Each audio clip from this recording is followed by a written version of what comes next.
जैसा कि हम अभी चर्चा कर रहे थे कि ये जो अभी हाल ही में नतीजे आए हैं लोकसभा के, वो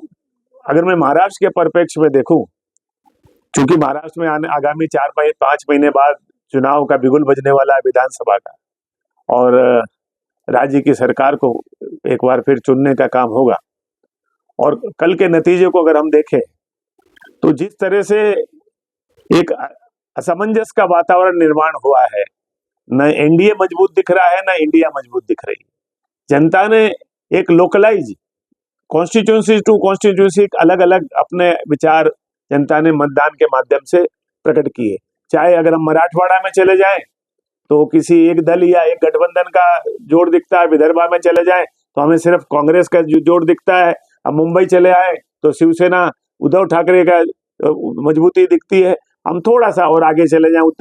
उत्तर महाराष्ट्र में तो हम देखते हैं कि भाजपा की लहर चल रही है। ये जो विभिन्नता है महाराष्ट्र राज्य में, वो एक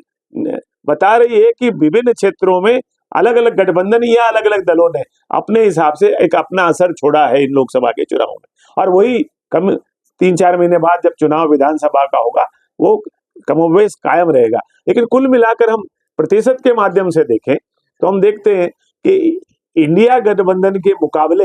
एनडीए गठबंधन अभी भी धरातल पे मजबूत दिख रहा है। तो पूरी संभावना है कि सितंबर अक्टूबर में जो चुनाव विधानसभा का महाराष्ट्र में होने जा रहा है, और उसमें जो वर्तमान गठबंधन है शिंदे जी के नेतृत्व में, फडणवीस जी और ये अजीत पवार जी की पार्टी जो उनके साथ में है, वो बड़ी मजबूती के साथ थोड़ी सी रणनीति में बदलाव करने के बाद हमको लगता है बड़े आराम के साथ वो चुनाव को बहुमत से निकाल के ले जाएगी। और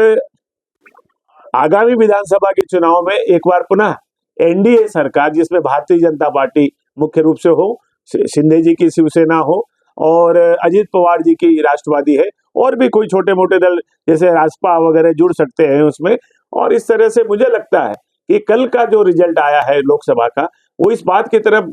इशारा करता है कि आने वाले विधानसभा के चुनाव में बहुत ही आराम के साथ थोड़ी सी रणनीति में बदलाव अगर कर लिया जाए तो बहुत मजबूती के साथ ये एनडीए की सरकार बनने जा रही है। मुख्यमंत्री कौन होगा, बहुमत कितना आएगा, क्या आएगा, सवाल वो नहीं है। सवाल एनडीए के सामने एक मजबूती के रूप में एक पूरे महाराष्ट्र के अंदर दिख नहीं रहा कहीं कहीं, क्योंकि कल जैसे कि मैंने पहले कहा, अलग अलग इलाके में एनडीए के अलग अलग दल तो दिख रहे हैं, लेकिन पूरे महाराष्ट्र भर में एनडीए ही एक है जो मोदी जी के नाम पे लड़ा, और उनके घटक दल अपना थोड़ा थोड़ा असर छोड़ रहे हैं। तो ये जो थोड़ा थोड़ा करके अगर जब हम उसको पूरा मिला देते हैं तो वो एनडीए के जो अलग अलग घटक दलों के अलग अलग जो असर है उनके ऊपर हावी हो जाता है, और वो हमें एक आत्मविश्वास देता है कि विधानसभा के चुनाव में आने वाले महाराष्ट्र के जो 5 साल का भविष्य है वो एनडीए के हाथ में मजबूती के साथ इस महाराष्ट्र की जनता देने जा रही है। और महाराष्ट्र में हम देखेंगे एक बार पुनः 5 साल के लिए 2024 अक्टूबर नवंबर में जब भी चुनाव होगा, विधानसभा में बहुमत लेकर एनडीए की सरकार बनेगी। ये आज मैं